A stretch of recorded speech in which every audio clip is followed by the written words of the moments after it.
السلام عليكم، ازيكم يا حلوين؟ عاملين ايه؟ يا رب تكونوا بخير وفي اتم صحة واحسن حال. فيديو النهارده فيديو جديد من اول فيديوهات نواعم العيد ان شاء الله باذن الله.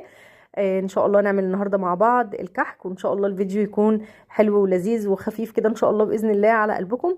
يلا بينا نبتدي في الفيديو بتاعنا. وقبل كده ما ادخل في الفيديو نقول اللهم صل وسلم وبارك على سيدنا محمد وعلى اله وصحبه وسلم.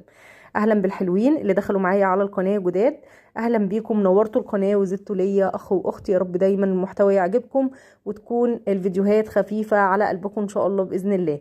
يلا بينا نعمل النهارده ان شاء الله باذن الله مع بعض كحك دايب دوب ان شاء الله باذن الله. اي حد هياكله بالطريقه دي يعني هيسالك ايه مقاديرك وايه طريقتك فيه. ان شاء الله باذن الله المقادير تكون سهله وبسيطه، وكمان الفيديو يكون خفيف على قلبكم. اول حاجه بس الاول عايزه اسلم على الحلوين اللي دخلوا معايا على القناه جداد. دخلوا معايا كام اخ وكام اخت على القناه الفترة